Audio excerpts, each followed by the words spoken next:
Hello mga kabibig, welcome back sa ating bagong YouTube channel. Ito ang pinakamaingay ng YouTuber sa balat ng YouTube. Ako si Kabibig, maglebak-lebak na tao with evidence. O eto na kabibig. Si Nicholas Kaufman. Ito ay si British-Israeli new lawyer na isa sa mga legal counsel ni Pangulong Duterte. Nagsalita na kabibig. Sabi niya mga kabibig pa, may laban sa kaso si Pangulong Duterte. Alam niya na maipapanalo niya ang kaso mga kabibig. Na-interview sa kabibig. Sabi niya, I'm very confident of the strongest defense possible and I'm very confident that he will be acquitted indeed even at the earliest stage possible.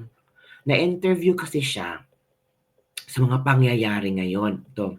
Tungkol naman sa September 23 confirmation of charges hearing, sinabi niyang isusumiti nila ang lahat ng kinakailangang aplikasyon sa tamang panahon pero hindi siya maaring magbigay ng detalye sa kanilang defense strategy. Di ba mga kabibig? So, ano lang ba, positive lang tayo na itong lahat na pinagdaanan ng Pangulong Duterte, yung mga taong tutulong sa kanyang mga legal counsel, mga depensa niya, ay galing ito sa ating Panginoon na i-guide si Pangulong Duterte, mga kabibig. Talagang parang binibigyan tayo ng pag-asa ni ni Nicholas Kaufman. Si Nicholas Kaufman pala ay British Israeli lawyer. Nakakabig. Ito na. Panoorin natin ang video. Baka sabihin nyo nagawa-gawa ko lang ang video. Ito na si Mr. Lawyer Nicholas Kaufman. Na-interview siya mga kabibig. At talagang pinalaunan niya na ito. I'm very confident of the strongest defense ha. Kita nyo naman ha. Basa nyo naman dyan. Siya yan ha. Lakihan natin. Niya. I'm very confident of the strongest defense possible and I'm very confident that he will be acquitted. Indeed, even at the earliest stage possible. Nicholas Kaufman. He also said that their legal strategy would include challenging the yung mga allies. Ito na kabibig ha. Manood tayo at makinig tayo. Ito na. The former president will be acquitted. I'm very confident of the strongest defense possible, and I'm very confident that he will be acquitted, indeed, even at the earliest stage possible. Can we you won't wait for the September 23 confirmation of charges hearing anymore? We will be filing all necessary applications in due course. I'm not prepared to comment on a defense strategy at this moment in time. Okay? Thank you very much. Can you say you have 10 cases? 10 cases? Yeah. 10 cases is a bit generous. I don't think anyone's had 10 cases at this institution. I don't think this institution's even had a lawyer who's represented 10 people. 3? I've represented more than 3 people. More than 3? Are you planning to Thank you. question the form of arrest, Article 59 of the Rome Statute? Once again? The Article 59 of the Rome Statute, Attorney Harry Roque was Yes, well, referring on to that point, he was completely denied all his rights. No. That will obviously be a major argument in the course of his defense. Thank you very much, sir. Yung kabibig ha, narinig yun na ang sinabi ni lawyer, attorney. Attorney, final, is DES okay? Salvador Medialdea? I have no information on him, and once again, it's a matter of medical privacy. Okay. Thank You were not with him earlier. I was with him earlier, yes. Okay. Okay. I wish him all the best. I hope he's well. All right. Okay? So But I have no comments on what's happening with him. Where he is, I have no information. All right, but was it an emergency? Once again, I'm not privileged to discuss medical privacy. But is he in a wheelchair before he entered? Once again, I'm not Okay, in a position okay. to discuss All matters of medical privacy. So he was Thank you. with you for how long?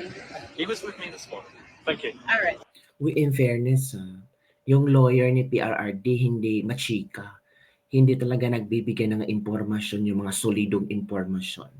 Talagang kung ano lang ang kayang sinabi na kaya ko to, ma-acquit natin to at earliest possible, wala na yung mga ICC na yan. Ramdam ko kabibig ha. Confident ako na mapanalo ito ni Pangulong Duterte. Tingnan mo naman ang lawyer niya. Kahit tuwad-tuwad na yung tumbling-tumbling na mga question para makakuha lang ng impormasyon itong mga newscaster na ito, mga reporter na ito, talagang hindi agad magbigay ng impormasyon ba. Talagang sabi niya, no comment, I don't have any idea about that, hindi ako medical doctor, mga kung ano-ano, di ba kabibig? Ang galing. Talagang kung ano yung strategy nila, stick to the plan. Ay, stick to the plan? May naalala kayo, stick to the plan? Di ba mga kabibig? Magaling, ang galing mga kabibig. So, parang ramdam na natin na mananalo si Tatay Digong. Di ba? Iba si attorney, iba si lawyer. Oo, talagang gusto ko yung mga statement niya ba na ano bang tawag niya na, sabi niya dito, na I'm very confident of the strongest defense possible. So it means, alam niya ang kanyang trabaho, alam niya kung ano ay pinaglalaban niya. And I'm very confident. Confident talagang ginagamit na word that he will be acquitted. Tingnan mo. Diba? So it means, alam ng lawyer na to kung anong ginagawa niya. Diba? Pero kabibig, lahat man ng lawyer sabihin talaga, I'm very confident. Natural. Kasi alam, binabasa, tinitingnan, they study the case. Di ba? At ito pa, indeed, even at earliest stage possible. Sa pinakamaaga pa lang na paghawak niya ng kasong na ito, alam niya, acquitted to. Alam ay, mababasura itong kasong na ito. Di ba? Ganon si British Israeli lawyer Nicholas Kaufman. Malakas ang depensa ni dating Pangulong Rodrigo Duterte laban sa kasong crimes against humanity sa International Criminal Court.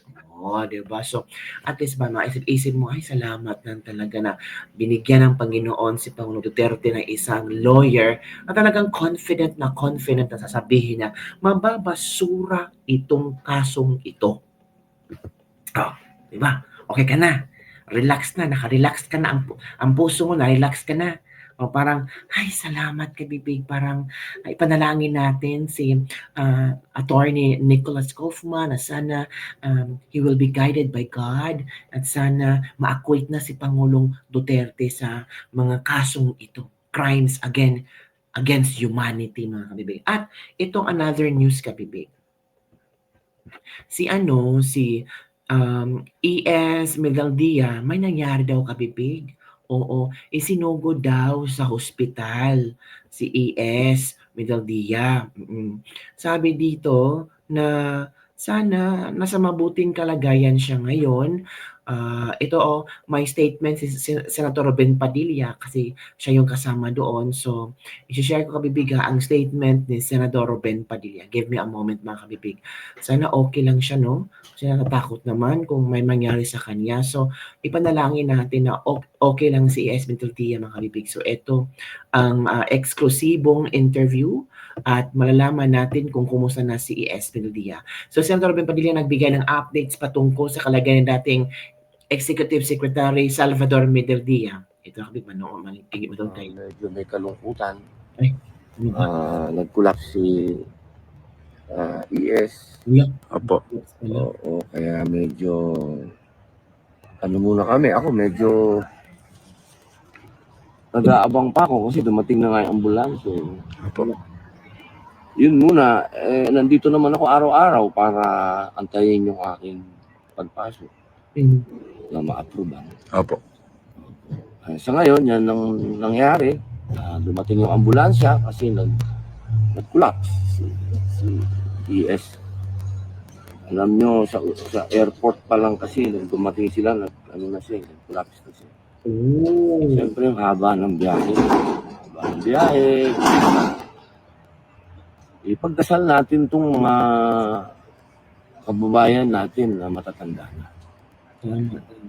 Isipin din natin yung kanilang mga kalagayan. Siyempre, marami na din yung mga natawag na maintenance ba. May mga pahingang kailangan niya. Siyempre, sa ngayon, nung dumating na to, biglaan to, pagpupunta ka pa sa lugar na pagkalamig-lamig. Totoo. Tama. Siyempre, Adjustment sa katawan. meron kumbaga may shock yung katawan. Pasalamat na lang po tayo. Medyo maganda yung mga medical service dito sa The Hague, sa Netherlands. ang mabilis yung responde ng, ayun, may ambulansya na, may doktor na. Katunayan nga ako, binalik sa loob eh. Siguro, may ospital sila dyan sa loob siguro. Doon na kaagad titingnan kung may nangyari. Tumama ba yung ulo? O, alam nyo naman po na medyo malaking tao din si ES. Pag nag-collapse na gano'n, delikado yung ulo. Tama. Kaya po, shock pa po tayo.